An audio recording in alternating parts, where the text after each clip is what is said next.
Welcome to the Crystal Zinn podcast. I believe our bodies are a living map of the entire universe. All the answers reside within. Remember, you are sovereign, whole, and infinitely valuable. And the best gift we can give to the world is our own healing. Join me as we explore holistic tools, spiritual practices, and paradigms that are shifting the way people experience life, business, and relationships. I love to share education on the most recent medical research and cutting-edge technology on anatomy, neurology, trauma, development, and more to give us a foundation in understanding how to align, utilize, and upregulate our physical systems. Ultimately, this podcast is a witness and support to people on their journey of remembering, an inspiration for all of us to keep going, and a reminder that we are not alone. Welcome to the Crystal Zinn podcast today. I hope you're doing well. I have Dr. Heather Bird with me. Welcome, Heather. Hi, thank you. I'm so glad you're here. I will tell you later on the podcast, stay tuned, about my experience with Dr. Heather. It was quite amazing and transcending and beautiful and awesome, and I've been really excited to share it. And that sort of led us into this connection so that she could be here today and talk about all of the things, mostly the journey going from a medical doctor to maybe a more holistic approach to medical care. And I'm wondering how you would like to introduce yourself today. Well, my name's Heather, and I usually have people call me Heather or Dr. Bird if I'm talking to the medical students, but for the most part, I'm Heather. Yeah. Cool. My background is quite diverse and eclectic. I took quite the journey to get to where I am today, and so I am a doctor of osteopathic medicine, and my specialty is called Osteopathic Neuromusculoskeletal Medicine, or ONMM for short. Thank you. We will also, I'm sure, get into lots of your expertise. I have lots of questions about that and the studies and how you got there, and some just really cool stories and questions about the world that my listeners intersect with. So stay tuned for that. And also, my listeners know we tune in right at the beginning, and this is good for us and them. And then the best messages that we all need tend to come through. So if you're willing, and anyone who's able to do so, go ahead and join us by closing your eyes and observe the vibrations around your body and within your body. No need to change anything. Everything's welcome here. Everything has a message.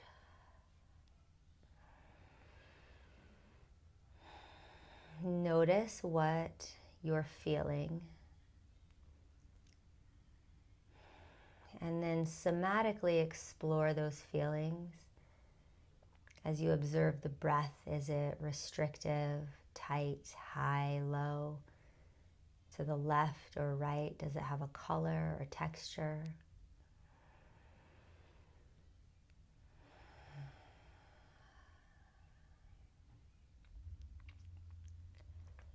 And in your mind's eye, just repeat, you are welcome here. I see you.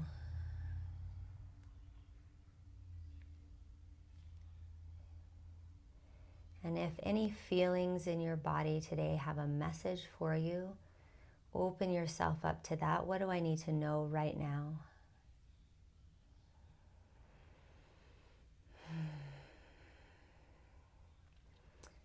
And then a couple more seconds, you can stay with that. You can let my voice trail off, or you can observe what you hear, maybe a little farther away, a couple feet, a couple miles, a couple countries. Whatever you notice. We'll be in silence for 10 seconds, which I know is awkward on a podcast. Trust that my voice will come back.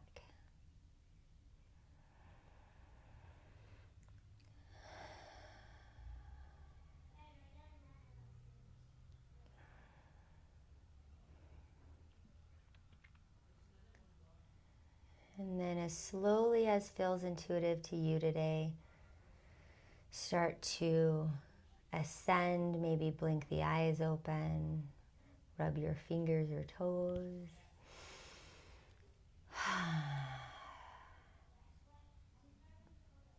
And just know that the only thing we can do ever is our best.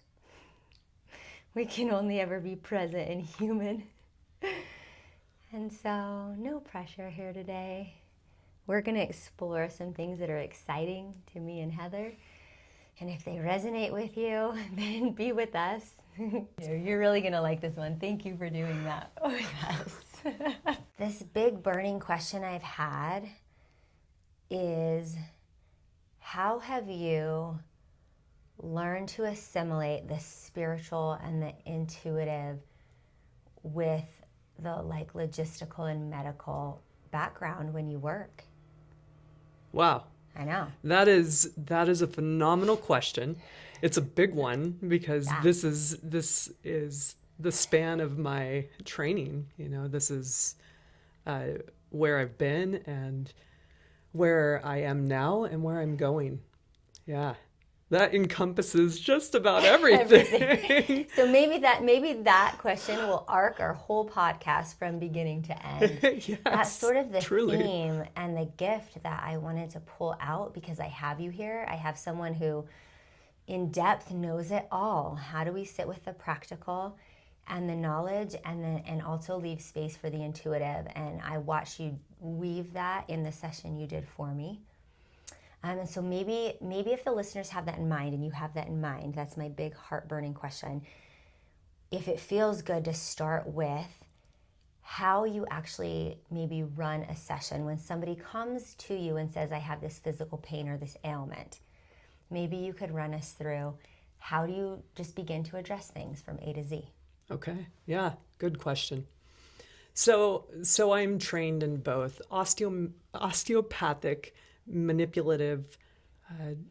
So the T gets tricky, or M, because I could say I perform OMM or OMT. So osteopathic manipulative treatment, osteopathic manipulative medicine.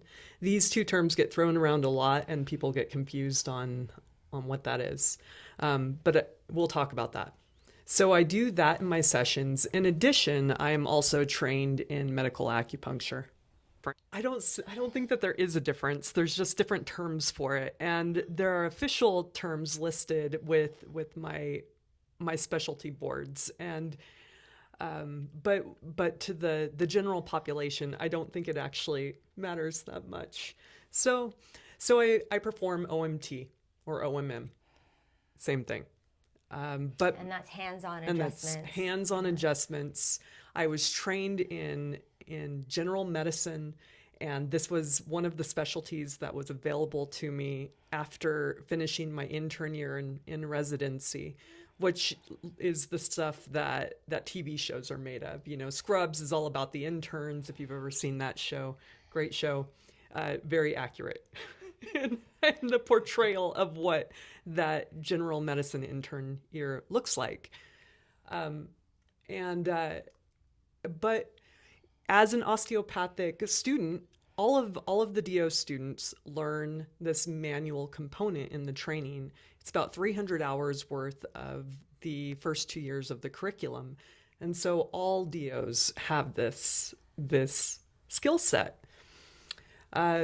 Then you go into your third and fourth year of training in medical school, and that looks very much like an apprenticeship. You are going through your rotations in the specialties. So there is the pediatric specialty or family medicine specialty, and you spend anywhere, depending on your school's curriculum, 2 to 6 weeks in each of these rotation locations.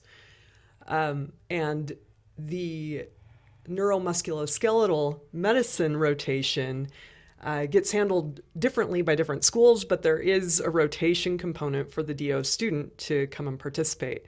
And you met one of the medical students from ATSU in Missouri. She was rotating with me when you came to see me. And I think it's an important part of the curriculum because it helps with the physical exam skill set. I've seen surgeons, general surgeons and an orthopedic surgeon, when I was on rotation, who were DOs, use their hands to assess their patients in a way that was quite special. Cool. Yeah. Yeah, so that's kind of what that part is. I also did what would be considered maybe a fellowship and training, additional training in medical acupuncture. And the acupuncture that I do has it is called French energetics, and so it is from a French tradition or an adaptation of a Western adaptation of the traditional Chinese medicine model. So it fits the Western medical system a little bit easier than, say, the TCM model does. Interesting. So for you personally, do you find that having your hands on your clients and doing those assessments gives you more feedback, like you know what's coming through more, or do you just feel it with information or spiritual intuition? So my process, which I got a little off track, which I tend to do, the process is such that I guess I don't need it, but I do appreciate to have more information than not. And so people will technically, I don't know, usually fill out an intake form before they come and see me. And all of my practice is done, the business aspect of my practice is done online. And so people can fill out their forms, do their scheduling and all of that before they ever see me, which is great. Because I'm a one-man show these days. I have a little specialty boutique clinic, and so it's nice to have the information collected before people arrive, and so I can use the whole time for the appointment. So I will look through the forms that they send me. One of the intake forms that they have to fill out biopsychosocial type questions where I'm asking them questions to assess if they have more of, say, I don't know, a fire type or a water type. And this is going back to the acupuncture component of what I do, because it's going to inform how I place my needles to push the energy through the circuits. Oh, fascinating. So it's not Ayurvedic. It's the Chinese medicine system. The Chinese medical acupuncture. It is based off that, yeah. Based off that. And that would totally inform, depending on what type of person you are, where the needles go? It is one of the pieces, because the physical exam piece also is important. I typically will do a pulse reading. There are 12 pulse placements on the wrist, between the two wrists, both deep and shallow, and they each represent a meridian. A energetic meridian line where I might place needles at acupuncture points. And then there is a tongue reading where the tongue will also give me some more clues about the system and how I'm going to do my needles. I know I'm so fascinated on this one small beginning part of like your method. I know that. And have you always felt like you have had gifts or feedback with hands-on manipulation with people, you know? So, Crystal, I had no idea. I had no idea what OMT really was until I started medical school. Wow. Yeah, and I didn't know my hands could do the things that they do now. I didn't realize this. I went to DO school thinking it was all about the medicine. I liked the whole person approach that the DO school touts. They just go through the systems a little bit differently, I think, than my allopathic or MD counterparts do. We do take the same board exams. We do the same types of rotations. In fact, I trained with many MDs during my years through medical school. But this special component of learning how to use your hands is where I figured out, whoa, the hands do something that is so incredibly cool and different. Yeah, and I'm asking because you're like, we're rarely ever touched or physically manipulated in the Western medical system. Even when you get deep into treatment, it's very cold and very sterile. I think, like, even I've had some major medical things, and if you're asking me right now, the most I remember is like getting my lymph nodes palpitated, or maybe my stomach once or twice. And so that's why I'm really loving hearing your opinion and your talents in this area, and your opinion about how important a role this plays. So important. Yeah. Yes. Yeah, right now there is kind of a controversy within the medical community about should we even be doing physical exams? And I'm coming from the standpoint of how do you not do a physical exam? How do you not touch your patients? Because I have to be able to know what's going on fully. The hands tell me so much more than the mouth usually does. There's an honesty to touching your patients, and so they don't always have to tell me everything with their mouth and mind that their fascia and touch can tell me. That's beautiful. And I know when that happens for me, especially in your session, when that happened for me, sort of like you said, this relief and this authenticity kind of came through. Things that I probably couldn't have written on the intake form or told you. This emotion came through when you laid your hands on me. That just felt like I am being seen. Yes. Yes. In ways I don't even know how to communicate. And that is relieving. Like, I'm tearing up remembering that feeling. Oh my goodness. Yeah. Yeah. It's special. It's really special. So it sounds like, based on that information, and a lot of us practitioners who only use those methods, really, because we're not certified or qualified in other methods, where we do Reiki or things like that lead with, you're going to be touched and consent and all these things. That is fascinating place to begin and then continue on with all of your medical knowledge and things. And so once you're informed, what happens at that point? Well, okay. Is it like the acupuncture? You're like, oh, now I know how to move energy, or is it balancing? I guess I'm curious because as the recipient, there was a place where I was wanting to pay attention because I was so curious to learn. Mm-hmm. But there was a bigger part of me that just surrendered and was like, I'm not sure what she's doing now. I just am here for it. Well, okay. So the process of learning to do what I do, it starts out very standardized. There is an algorithm to learning how to do this because we have to teach our medical students, and so this is also part of what the harder part of learning it is. In the initial 2 years when we're in lab, we are memorizing, stand here, put your hand here, and then push for 90 seconds here. It's very standardized because these things are tested on national board exams. And it had to be standardized for research purposes to have some kind of to bring validity to what we do. Initially, so the DO profession is it started in the late 1800s. A.T. Still was the founder, and he worked from a very intuitive place. And the initial, or the masters of osteopathy, as I like to think of them, of the first class of DO schools, nobody really knew what they were doing.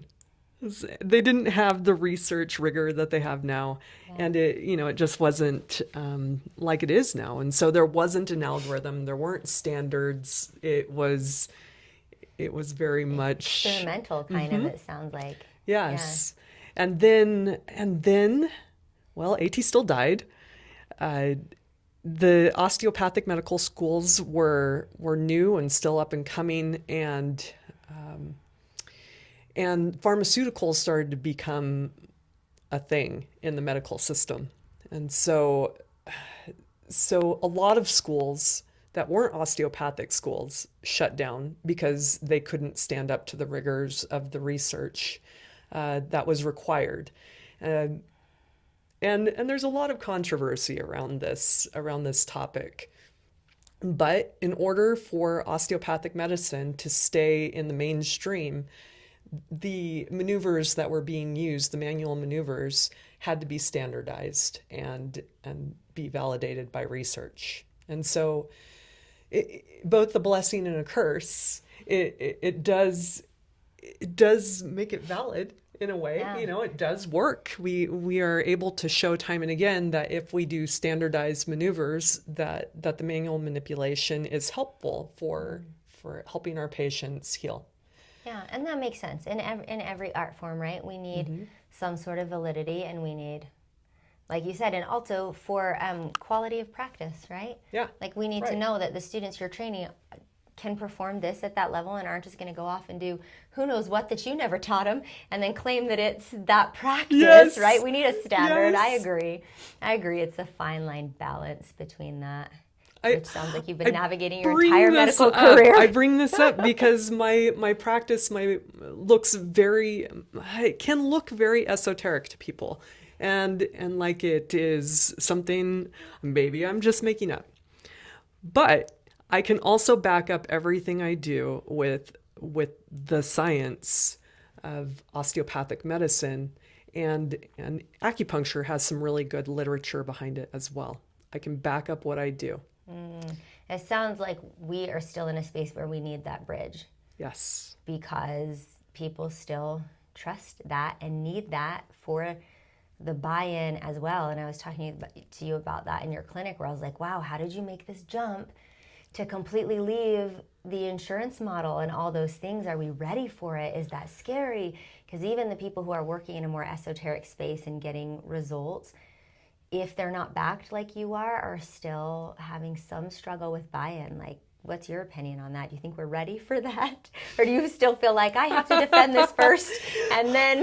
Well, as long as the greater public or general public is still consenting to the insurance model being a part of that, and the Western model that we live within, I have to maintain my license, my medical license, in such a way, and it's a very regulated state that I am in. Then we will continue to have to do the rigors of research, and but it's a nice balance that once you have been in practice for a while, and I have literally treated thousands of people, documented thousands of people being treated with my hands. There is this intuitive knowing that comes with that, and you see it within all of the specialties. The older general surgeons who just know what to do when something goes wrong, and they direct the room in a way that is just done with ease. It's not because they are pulling from research things or whatever. It's all there. It's been there for a long time, and they don't have to go read up on all the things to know what to do in that one situation, because they've been there and they know it, and it just happens intuitively. Almost looks like magic, even in the presence of a surgeon. It's the same thing in my clinic, even though I like to decorate my clinic in crystals and, and burn a candle off on the side. I can maneuver in such a way and move my hands in such a way. When I recognize that something is needed, I know where to show up and how to do that, because I have the experience behind it, and because I know how to listen to the tissues of the body to tell me what to do.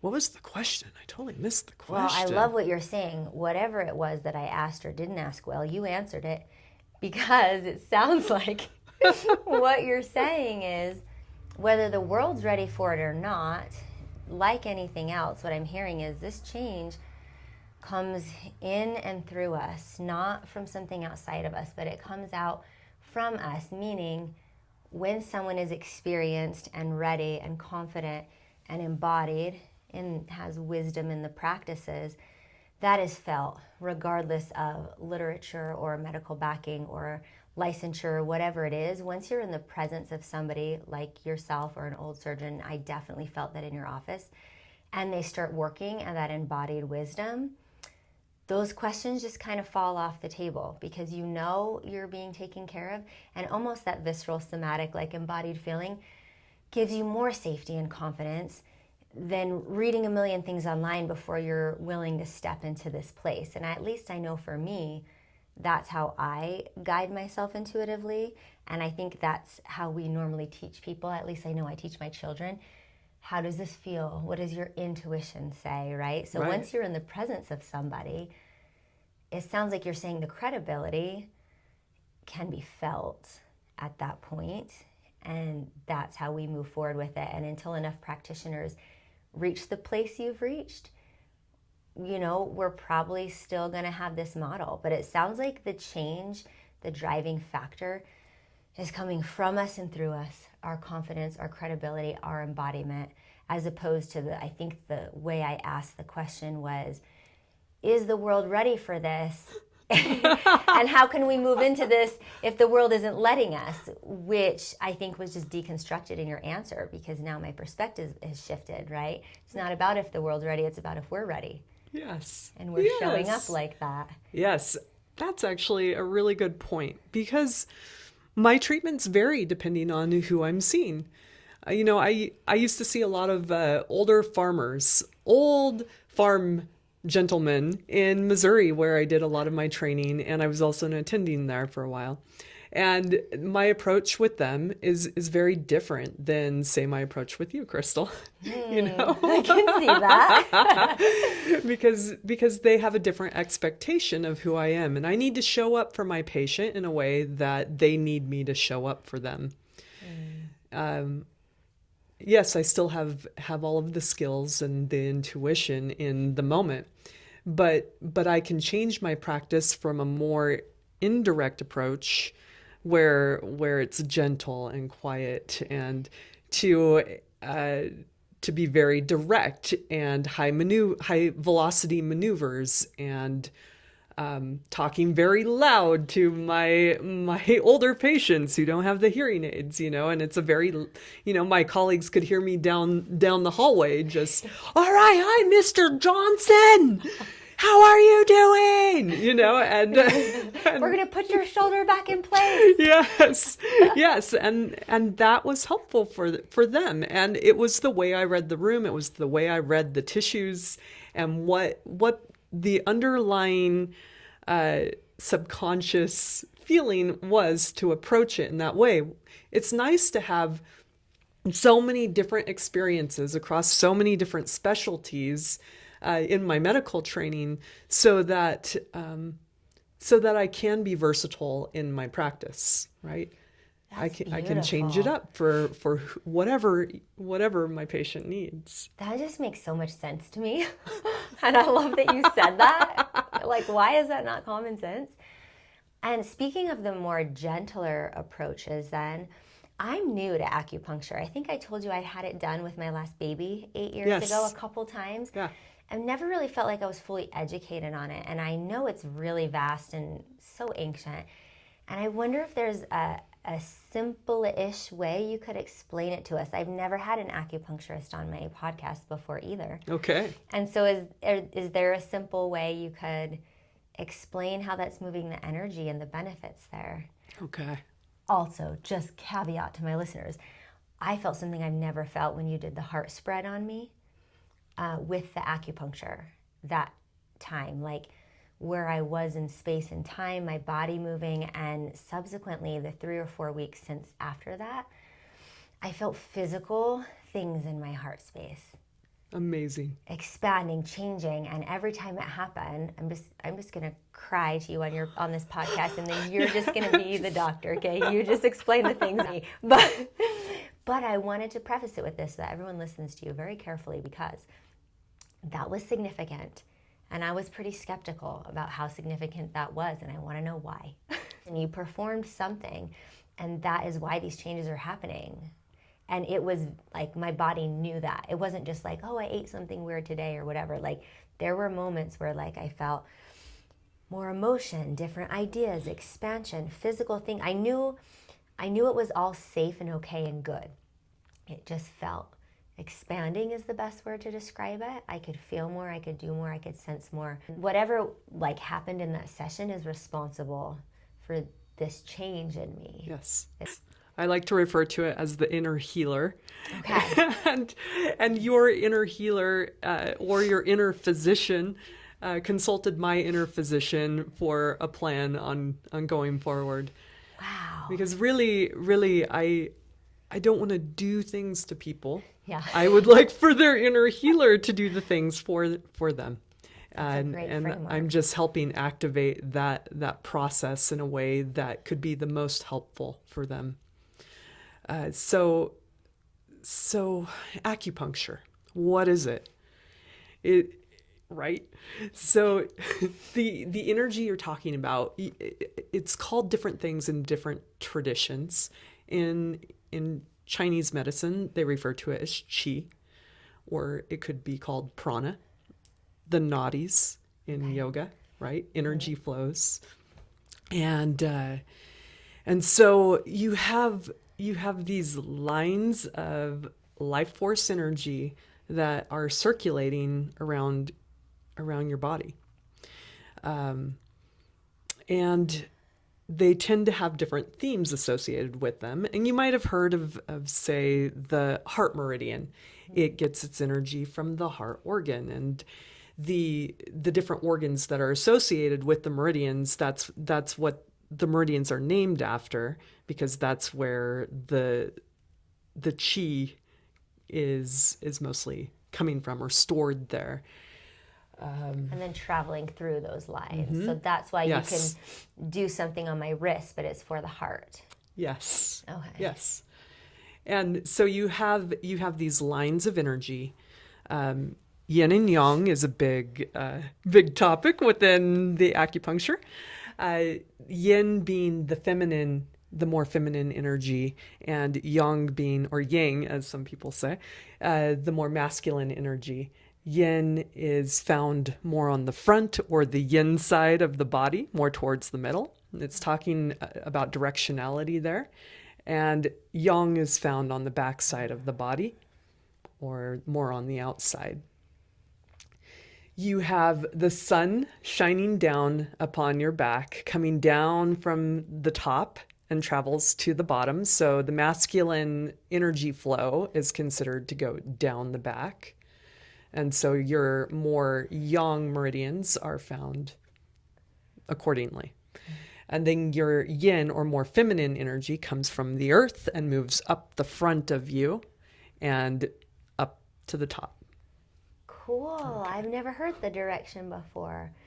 I've heard front versus back, in versus out, but that was beautiful. So that would inform there's the certain spreads or arrangements of treatment or options with acupuncture. Right.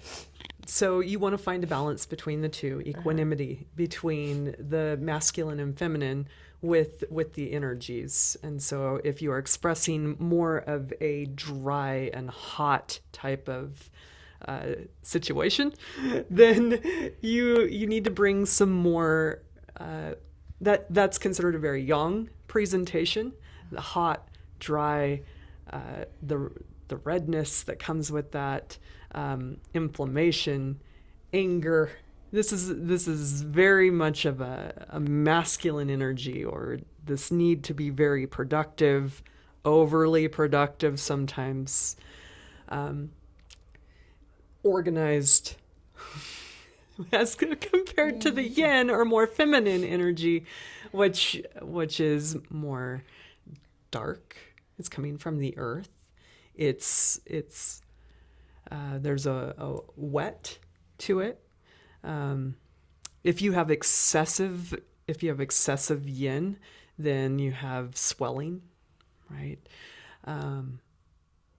So you want to balance between the two for well-being.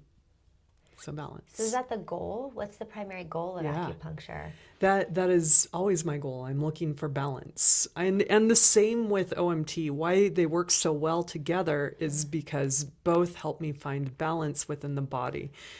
And I have a focus on the autonomics, the autonomic nervous system, because both tend to have dramatic effects on that. And if you can balance the autonomics, or in other words, modulate it, then I think you find more peace within your body, and you move better and feel better, and you show up in the world in a way that I think most people would like to show up.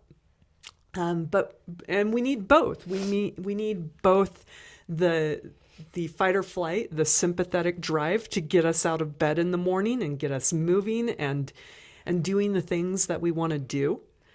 And we also need the yin, or the parasympathetic rest and digest side as well of the autonomic system, to come in and help us recover from all the things we did, and to be gentle with ourselves. I'm glad you said that, because when you were listing off the qualities, it's easy to feel like, whoa, too much of that, get rid of it. Too much of that, get rid of it. But it sounds like what you're saying is, no, bring it into balance. Yes. And it also made me think of all of the ailments and body systems and things that we have going on. I wonder if you'd be willing to rattle off just maybe like the most common 10 or 15 things that you end up treating. Like, is it like sprained muscles, perimenopause, stress, anxiety, depression? Like, what are these big ticket items that we're like, this is what I see all the time, and bringing it back into balance is the answer?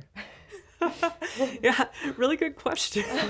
I'm considered primary care. Okay. And so I see everyone that a family medicine doctor would see. Okay. From neonates. I don't do acupuncture on a neonatal.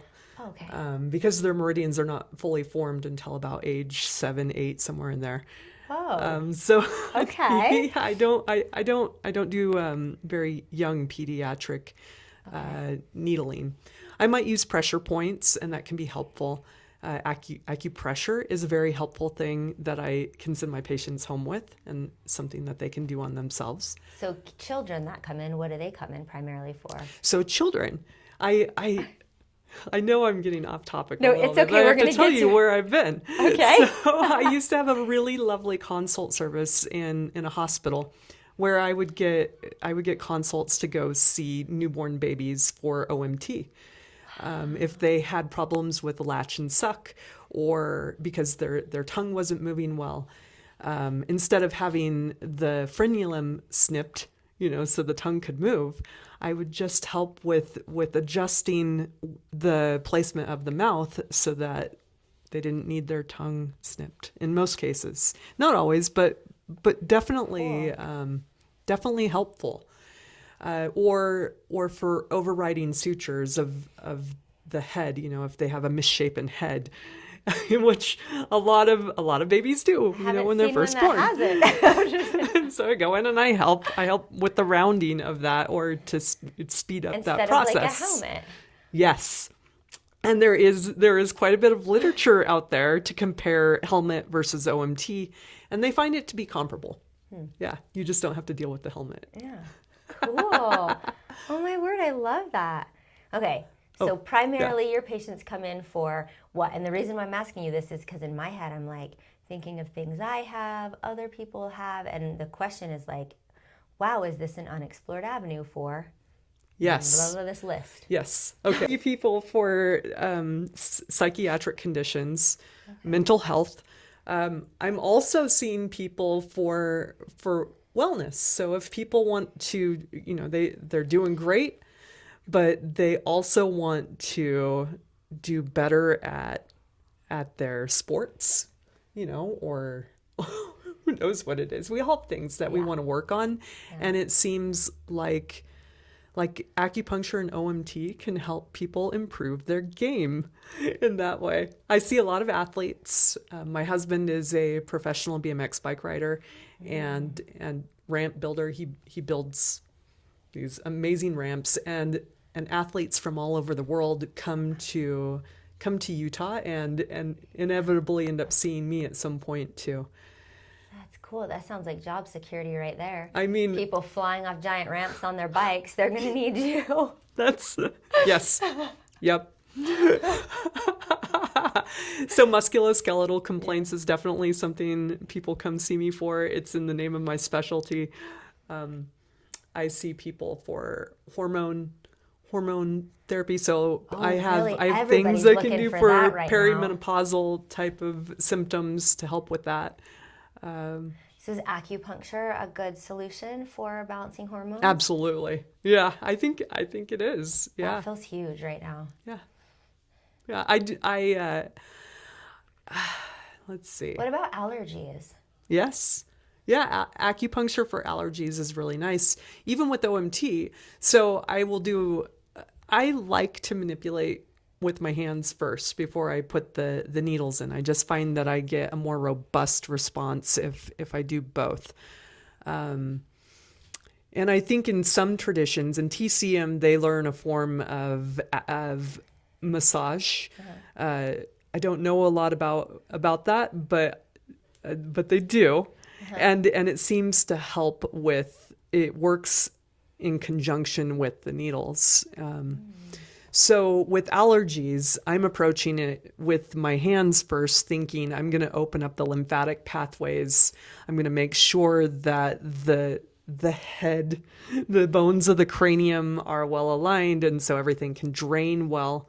I'm thinking about drainage, and then with the needles, I'm thinking about histamine and how that might play in the role of the balance with the hormones and messaging and things like that. So, and there are specific named points, studied points that you can use for allergies. Because it's an overreactive histamine point, right? Yeah, a message. And maybe this is where we can, and you can come back to this side too, but delve into like the really esoteric kind of questions I have for you, which is like, once you get all these medical signals and plan, and you're like, this is what we obviously have to do somatically and medically for this, what percentage of the time is that actually being informed from ancestral history, epigenetics, a trauma, a story, like someone's spiritual being, and how do you tend to that? Yes. So, Crystal, you have to know I do. that I see everything as energy. Everything is, right? Even this wood behind us, it just vibrates. So if we think about it at the subatomic level, it is vibrating at a much slower rate at the atoms. But there is a vibration there. And if we were as tiny as an atom, it would look like space to us, and we could just move through it. And so every tissue is vibrating at a different rate. Where am I going with that? Okay. So I don't know. Tell me all the things. All the things. To bring in the spiritual component of it, is that kind of where we're going? Yeah, is there a part in your session where you then tend to more underlying spiritual causes? My process is such that I'm reading about somebody before I meet them, and I'm thinking about them. And then I meet them in person, and I am an investigator. I'm putting together all the clues, and they come to me usually with a problem. And I'm wanting to help them with that problem and to figure out, what is the driver of their concern. Emotion typically is an energy. It is an energy. Thoughts are things. Everything that has existed in this world has been a thought form first, and that would include the problem that they are describing to me. And so the the process is such that I come in at a very physical, body-based level when I first approach my patient, and and I, and I usually start at the feet in my physical exam because it is the rooted part of the body. It is more earth-based, I guess you could say. It's very physical in form. And as I work my way up or to the most superior part, the head, the crown, the practice starts to look a lot more esoteric as my awareness rises to that point of my participant, my patient. So do you ever say things to them in that regard? Or is it more like energy working, craniosacral, like somatic unwinding at that point? Like, and your patient may or may not know that that part is being addressed underneath, or would you tell them? It depends on the person. I don't always want to make suggestions on things because I want people to have their own experience of it. And okay, so when I first am standing at the feet, I'll put my hands on people's ankles, and this is really weird, and I'm going to ask you to open your mind here. And I close my eyes, and I see kind of a ghosted image of the person under my hands. And I'm not sure if this happens to everybody. My colleagues have said this is not something that they always experience, but some of them have. And when I close my eyes, I see different ghosted body parts doing things in this image that I get. And of course my hands are kind of telling me what the tissues are doing. And then I will trust that what I am interpreting or seeing is real, and then I will do what the body has shown me. I always work from a place of how may I be of service. And so I hold this thought form in my head. How may I be of service at this time? And I usually say the person's name in my head. And then the person or the energy will show me what to do. And that is a more esoteric component of my practice, more intuitive part that came later after touching so many people and noticing that this was a thing for me. And also noticing that it was quite helpful for the patients that I encountered, that if I did what my intuition told me to do, and I followed that and trusted that, leaned into it, people had better outcomes instead of me following an algorithm of now put your hand here, push here for 90 seconds. It was far more effective if I did what their inner healer asked me to do. Wow, that really like exemplifies and expands that understanding. So to circle back, when you did that to me, did my inner healer, a different part of me, my body part, my heart, show you something that made you decide to do or asked you to do the heart spread and that work on the heart? Is that what was happening? Yes. Wow. Yes. And you can ask my medical student. So much. I go through all of the different regions of the body because I have a whole person approach. Yeah. Everybody's treatment looks very different because I'm doing what is being asked of me to do and to show up in service to whatever that is. Yeah. But if we're not leaning into our very specific gifts and talents and karma in this world, then why are we even practicing, you know? Right. So I'm so glad that you shared that, because that's special and that's something that makes me understand what's going on, makes me desire that, and also just feel so amazed at that process and grateful, like gratitude for your gift.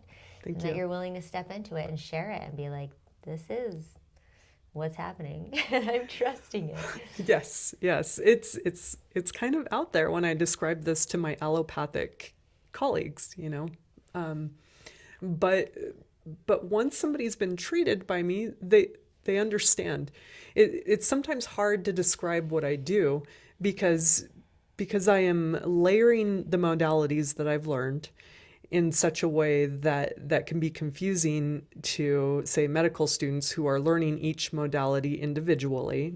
So I'm layering them, I'm combining, say, muscle energy technique with myofascial release, and in conjunction with doing what the ghosted image is showing me, showing me where the problem is. That's cool. Well, it's not weird to my flavor of practice and my listeners, because we are taught by like William Lee Rand to do that exact thing. And oftentimes people feel bad if they cannot, because it's not an everybody talent. Where if you're doing something in a distance setting, even, you are asked to try to picture that image. And if someone can't, they're asked to use like a teddy bear or a model to scan in that way. And it's not easy. And I don't think everyone can do those things. So it's funny coming from the allopathic lens and being like, wow, from this point, I feel like I'm really far. But that's just 2 points in a data set. I mean, add 1,000 points in your data set from that to the other stuff, and you're just probably right in the middle, right? That statistic would be not so extreme that you know what I'm saying? It feels more in the middle with a bigger data set. So I just want to provide that perspective. I know a lot of my listeners are energy practitioners and things like that. So they come from the other side, where they're probably like, wow, look how cool that she can layer on some of these research-based standardized practices, which we don't have. And that's scary and out there. I love. I have looked into Reiki a lot actually lately, and I bought some books on the research behind Reiki, and there actually is some good data out there. There is there is. It's not nothing, but it's still. I mean, I feel like you could talk to the medical professionals in my family in a way that they would listen better still than to me. You're closer to that than I. It's meeting people where they are, for sure. I do have a question that a listener asked me to ask you, and it fits in this realm, which is, could you tell us about sound, music, sound? And I love, because you already mentioned that everything's a vibration, and how and why you incorporate that into your practice. Okay. Yes. So I love the gong. Yes, that's what they were mentioning. They're like, I need to know what's going on, because I've experienced so much magic in her gong baths. And I was like, for you, I will do this. We all need to know. Okay, so I was first introduced to vibration, you could say, by reading from one of the master's books. So Dr. Fulford, he developed what's called the Fulford.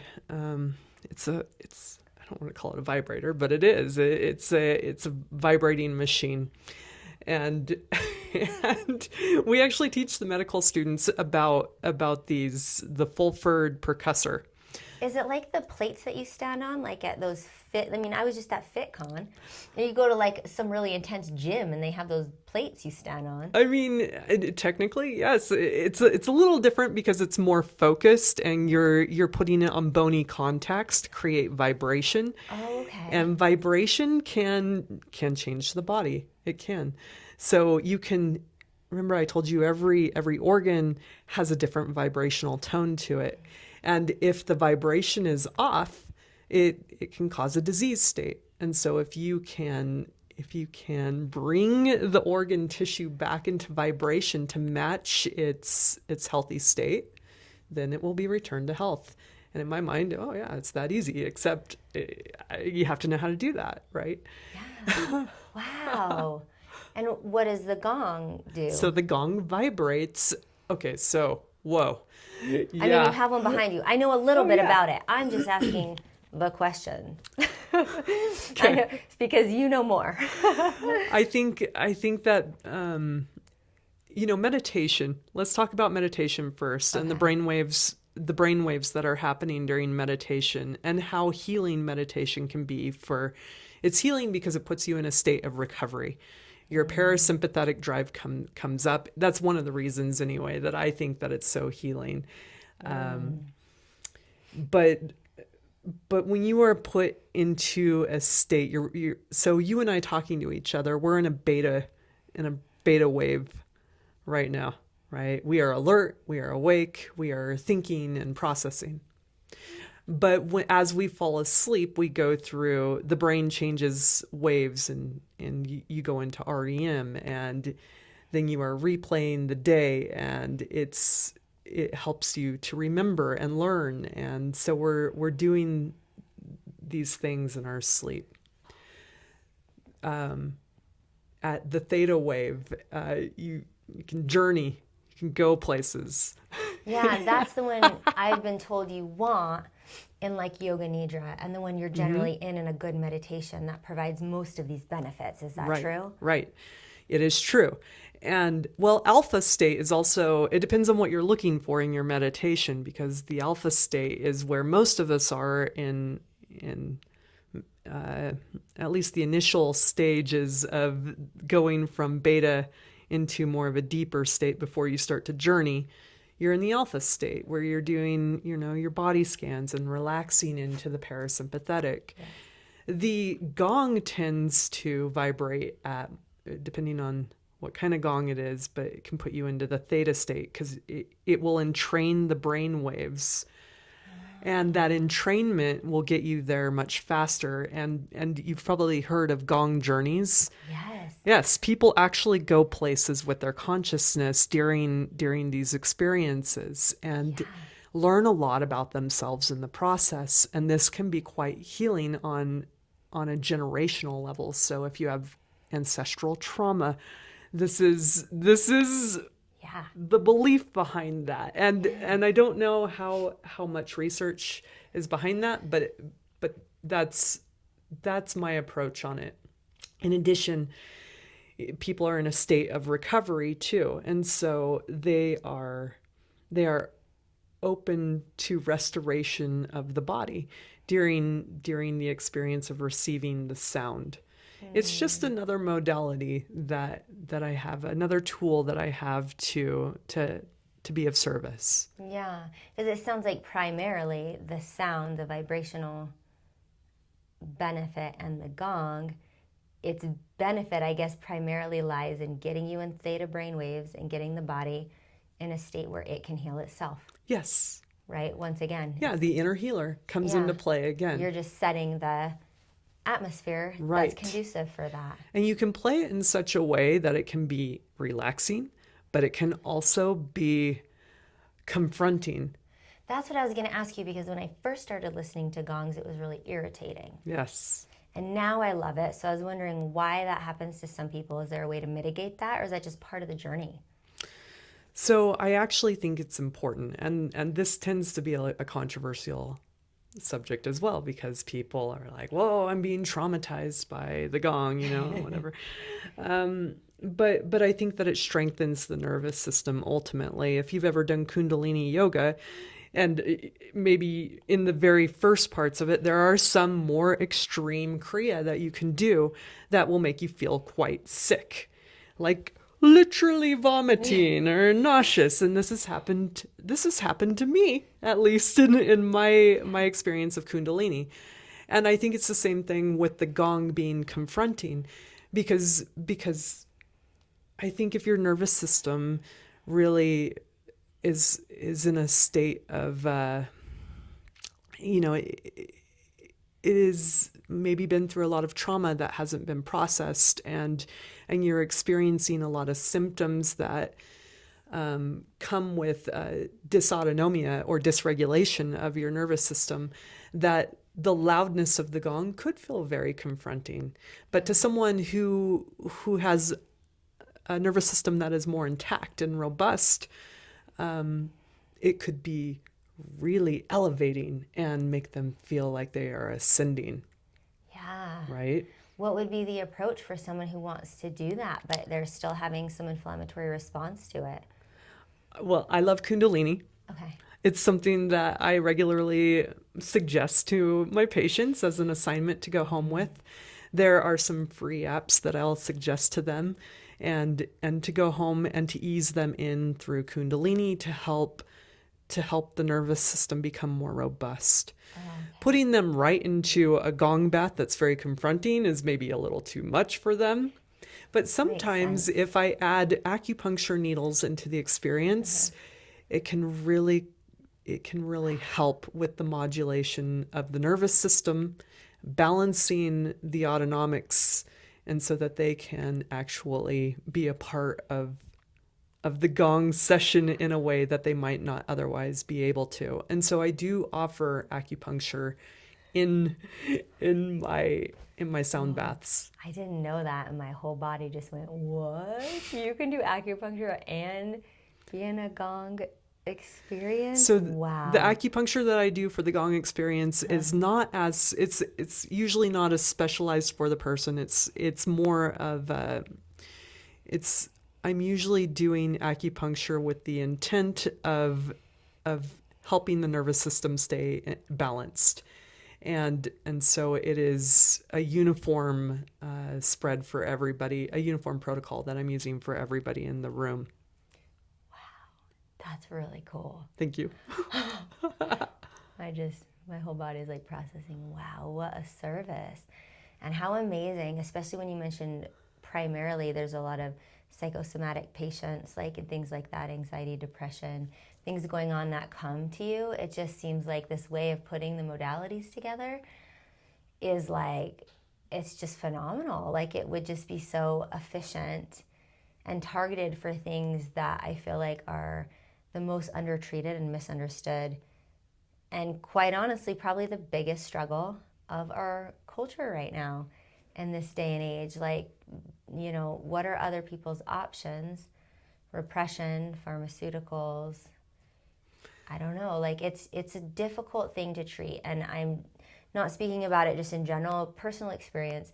We all have someone we know who's struggling with these things. And I have multiple in my life.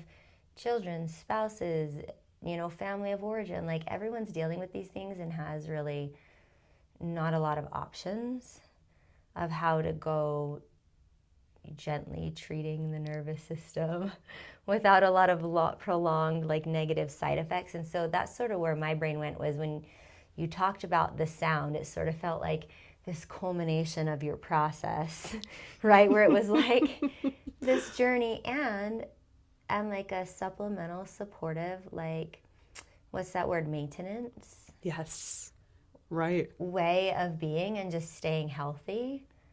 So whether you're in dire need or not, a lot of the things you mentioned just sound like no-brainers. Like, why? Of course we should be approaching life this way. If we were taking care of ourselves, we would be in your hands probably quite often. or at least asking the questions, or, you know, seeking those things out. So it's really beautiful. I was wondering how you take care of yourself doing all of this service and being a profession where you're treating other people, which is always a really big question. Yeah, it's a really big question.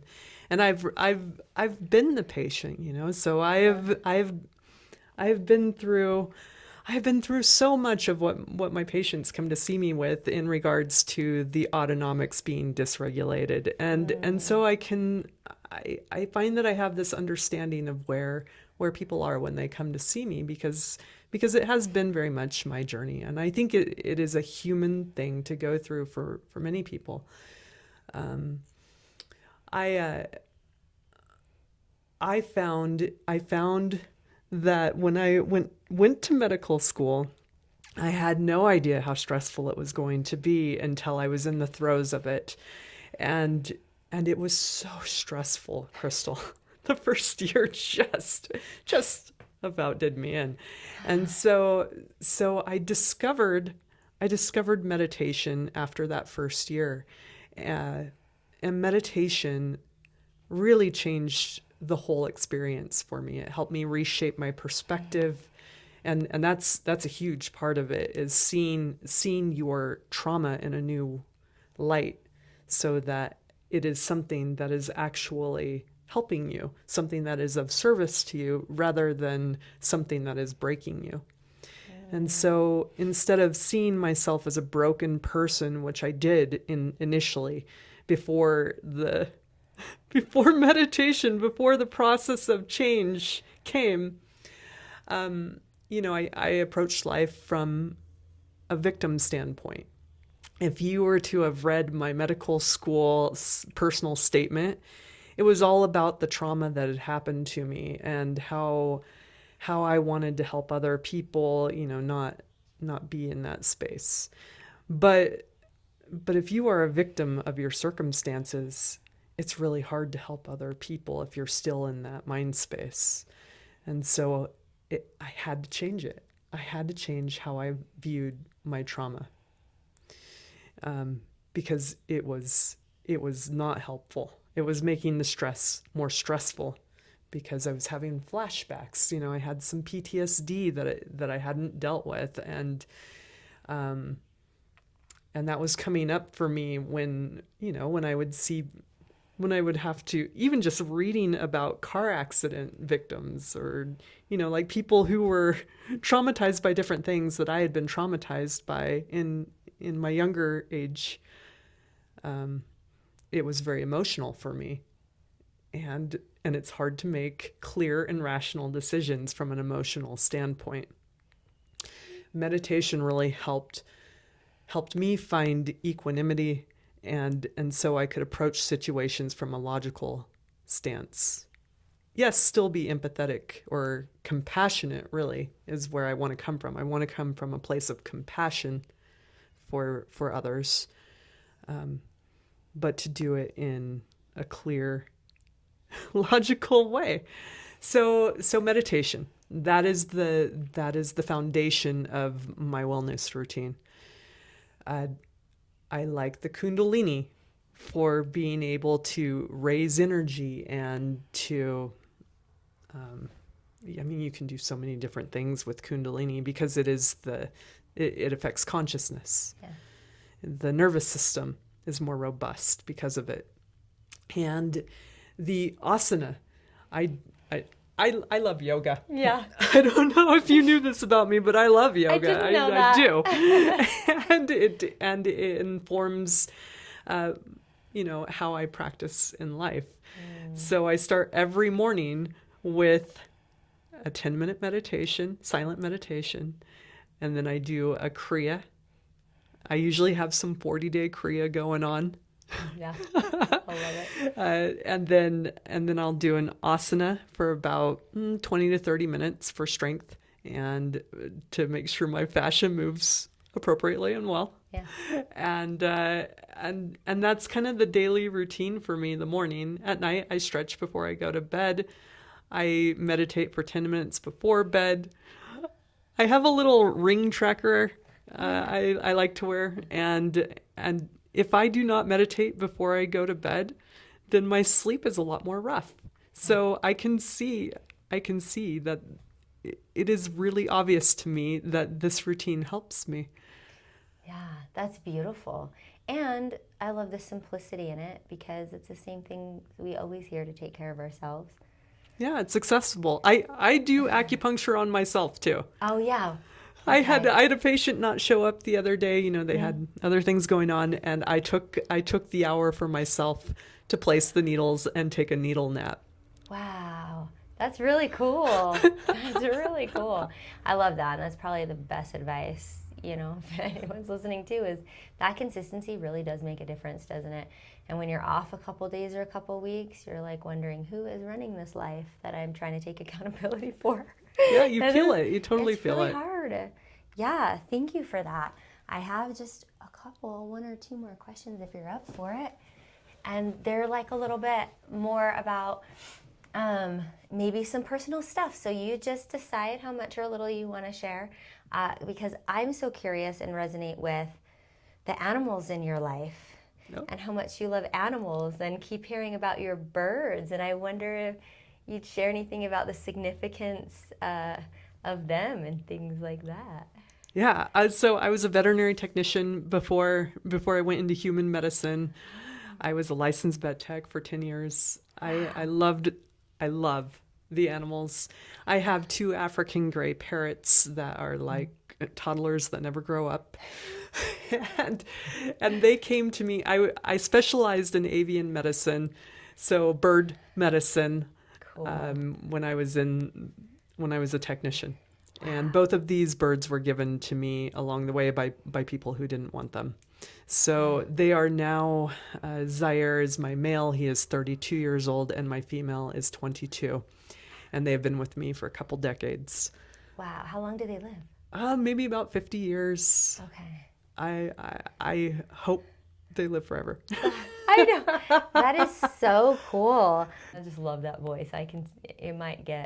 I see how you could get tired of it, but I love that little voice. I do too. Isn't their vocabulary like 9,000 words or something like that? I mean, they surprise me every day with new stuff that they learn, and they are paying attention as if they were children. And if you say that, you have to watch what you say, because they will repeat what you say. Yeah, of course.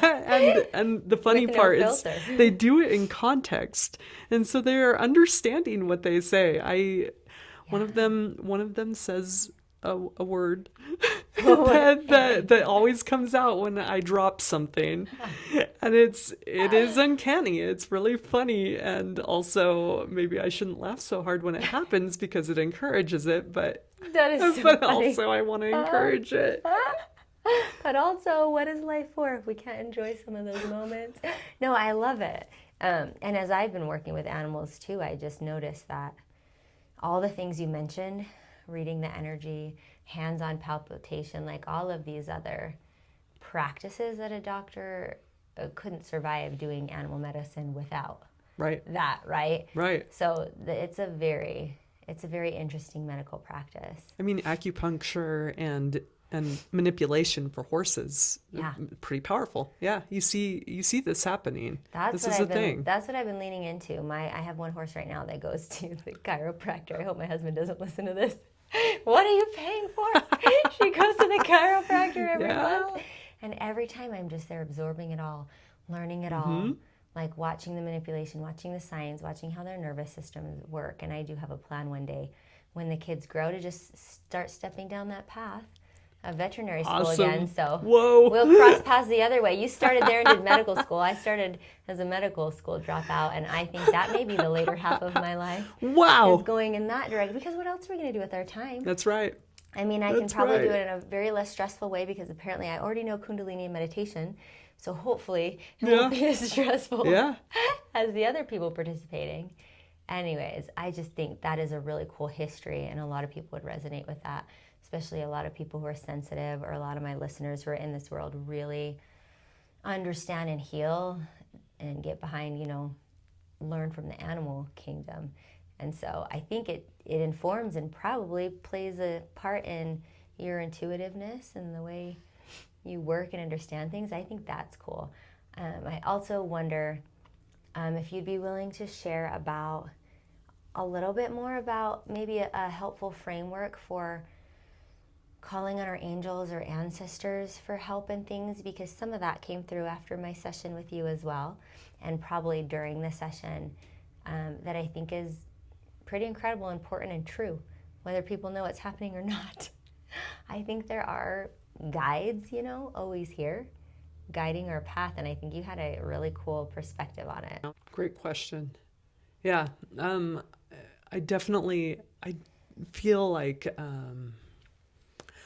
I feel like we are surrounded by helpful energy.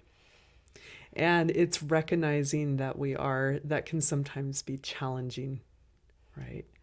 And it wasn't until later in my training that I started to realize that there was help out there for me, and wanting to help. And I just had to invite it in before it could, because we have so much.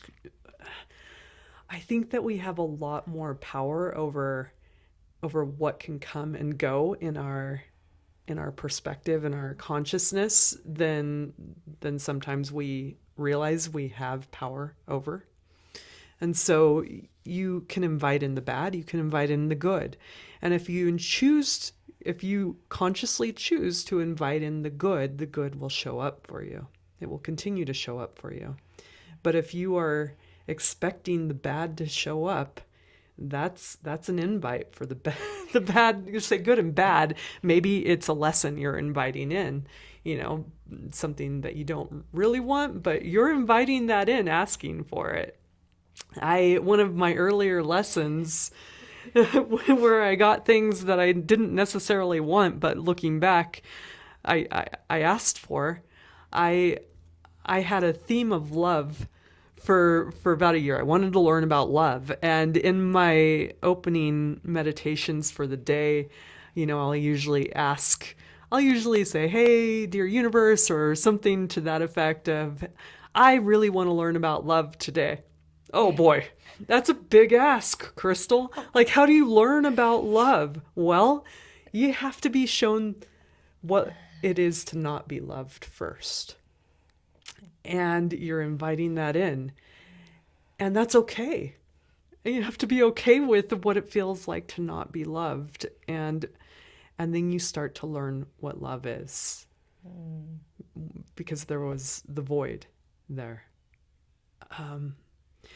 I started learning how to call in different energy forms too. Unknowingly at first. Love is an energy form, and it can show up in many ways. But naming different energies too, by name, by person's name, I've also found calls in that energy, which is something to experiment with. Right? It's why not be open to seeing what that feels like for you. If you want to know more about a person in history, maybe call that in. Say, hey, A.T. Still, founder of Osteopathy, what were you actually doing? Why don't you show me? And see what happens, because it can blow your mind what actually starts to show up in your imagination that could actually be more than that. And you might learn a lot more than you could have ever imagined you would learn from that. Yeah, and knowledge is power, and experience is Gnostic embodiment. That's why we're here. Yes. Yes, absolutely. Yeah. I love that. In some of my meditations, I have gone places, I have journeyed places with no intention to go to these places. And I learned about energies that I had no idea existed, which sent me on another path of learning what these things were.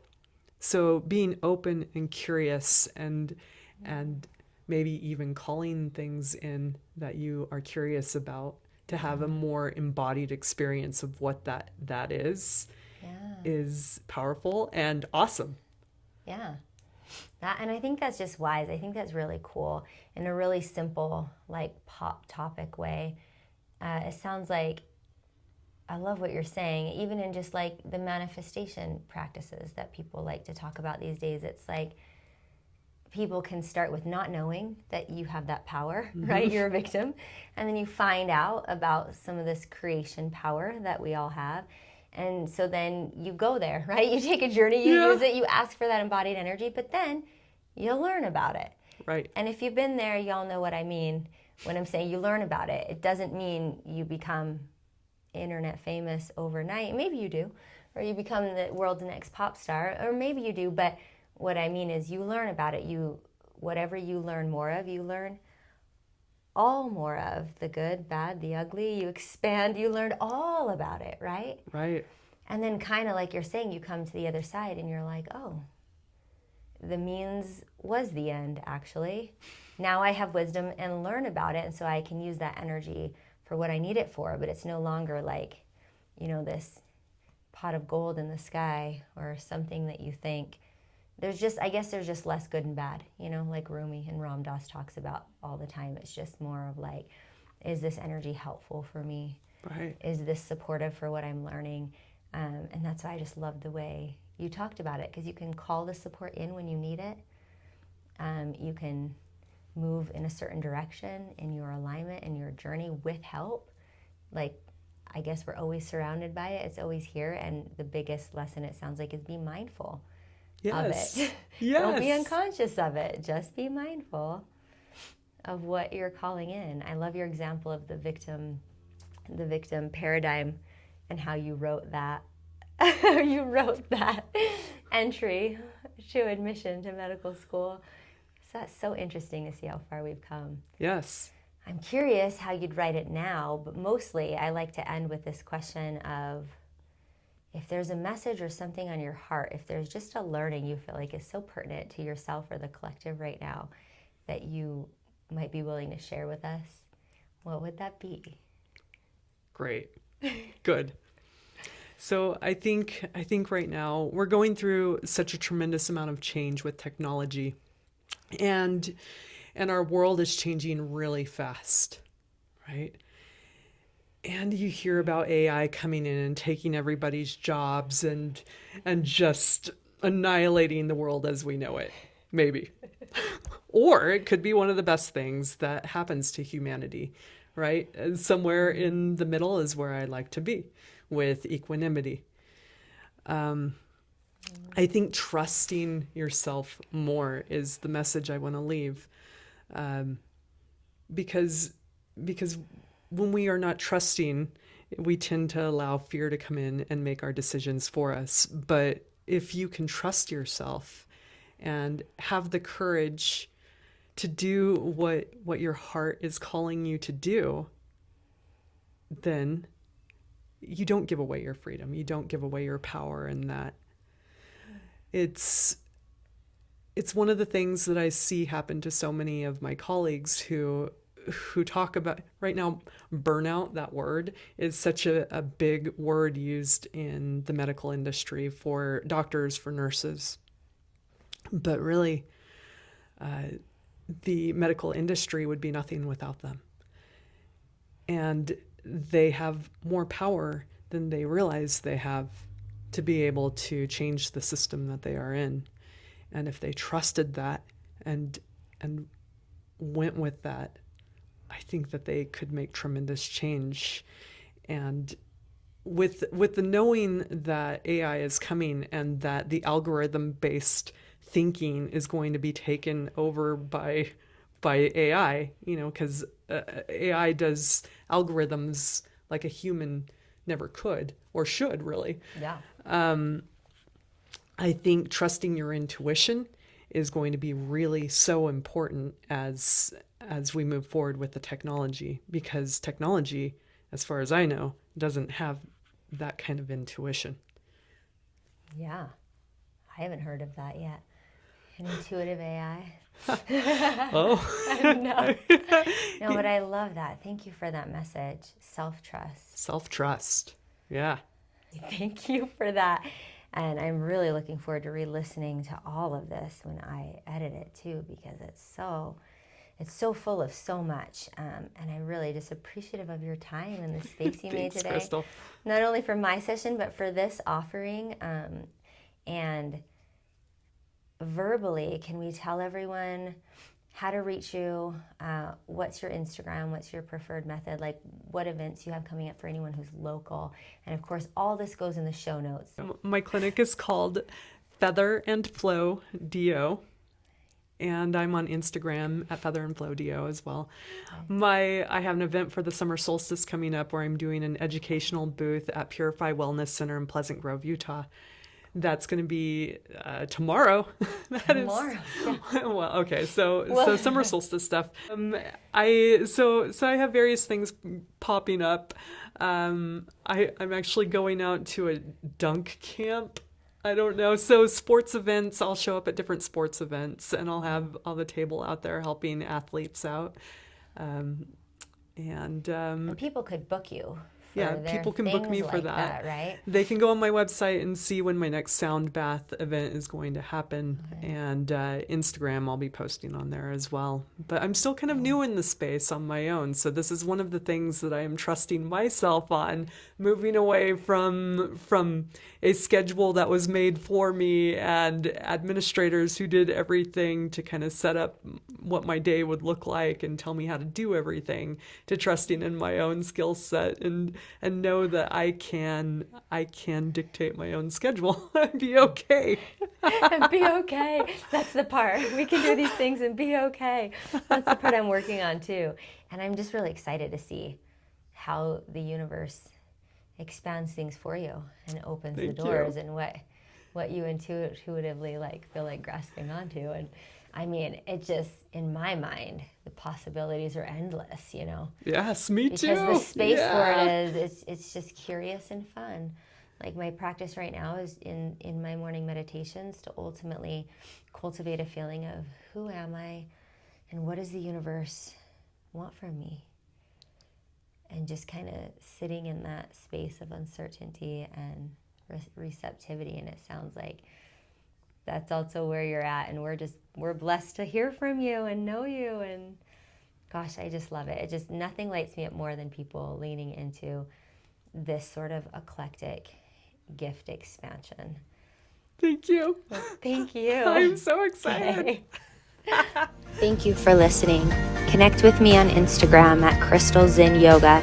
Subscribe on my website at crystalzinnyoga.com to receive tools and practices for your holistic journey and to be the first to know about offerings, workshops, trainings, and retreats. We live in powerful times that require courage, bravery, compassion, authenticity, community, and grounding. You're not alone. Check out my free content, classes, and meditations on YouTube under Crystal Zinn Yoga and have a beautiful day. Sat Nam.